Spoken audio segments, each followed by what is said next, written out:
Grade 11 student, pinagtulungan umano ang bugbugin ng tatlong grade 12 students sa loob mismo ng paaralan sa Mangaldan, Pangasinan. Para sa karagdagang detalye, may ulat live ang aming partner na si Jasmine Gabriel Galban. Partner, sa ngayon nga ay critical pa rin sa pagamutan ng kondisyon ng grade 11 student na pinagtulungang bugbugin sa loob ng paaralan ng tatlong grade 12 students. Samantala ay nasampahan na ng kasong frustrated homicide ang mga suspect.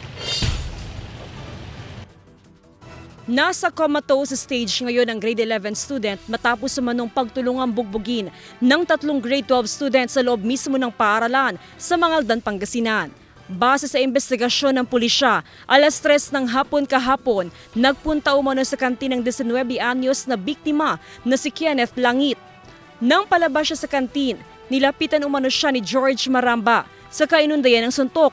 Nakaganti pang biktima. Pero tumulong umano ang dalawang kaklase ni Maramba na sina Jason Soriano, 22 anyos at J.R. Biagtan, 21 anyos sa pambubugbog sa biktima. Sa tindi ng tinamong bugbog ng biktima, nakaihi pa siya sa kalsada bago mawalan ng malay.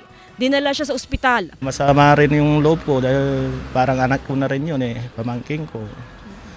Naawa ko sa kanya sa ginawa nila. Tapos yung findings ng doktor, yung utak niya, may tugo. Nagkaroon nga ng hindi pagkakanuan yung dalawa kasi dati nang may alitan at nagkasuntukan. Nakita naman nung kasama nung isa, suspect, yung na nagkaroon nga ng suntukan kaya pinagtulungan. Base naman sa investigasyon ng paaralan, babae umano ang ugat ng insidente. May mga lumalabas sa mga group chat na meron parang girl ang parang naging babae. Kwento ng kaanak ng biktima, nagkakagusto umano kay Langit ang kasintahan ng isa sa mga sospek. Voluntaryong sumuko sa impila ng pulisya sina Maramba at Soriano habang naaresto sa manhunt operation si Biagtan. Tumanggi magbigay ng pahayag sina Maramba at Soriano. Iginiit ni Biagtan na wala siyang kasalanan. Pauwi na po kami.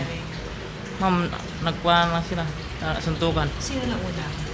Ma'am, hindi ko napansin kasi nauna po ako. So, pauwi na kayong lahat? Yes, ma'am. Sabay-sabay kayong tatlo. Opo. Tapos? Parang ewan kung ano yung pinag-alitan nila, ma'am. Maharap sa kaso ang mga sospek. Kasama si Ron Alistair Taniedo, ako si Jasmine Gabriel Galban, naghahatid ng Balitang Amyanan. Partner, nakausap natin sa linya ng telepono ng Assistant Regional Director ng DepEd at ayon sa kanya ay mayroong tinatawag na command responsibility. Since nangyari yung incident sa loob mismo ng paaralan ay kinakailangan daw na agad na i-activate ng paaralan yung kanilang grievance committee at magsagawa ng investigasyon. Ang resulta ng investigasyon kinakailangan daw na i-forward sa division office nang sa ganun ay ma-assess ng superintendent kung meron nga bang lapses sa part ng principal or sa part ng mga advisor ng mga estudyante. Ayon naman sa pamunuan ng Department of Education Regional Office 1, kung merong pananagutan yung teacher o di kaya ay kung sino man doon sa paaralan ay kinakailangan daw na managot, pero yan ay nakadepende sa resulta ng investigasyon mula doon sa grievance committee. Samantala, ay tuloy-tuloy pa rin yung isinasagawa naman na investigasyon sa loob ng paaralan. Nakikipag-ugnayan pa rin ang pamunuan ng paaralan sa pamilya ng grade 11 student at nakahanda naman daw sila na magbigay ng tulong, partner. maraming salamat, partner.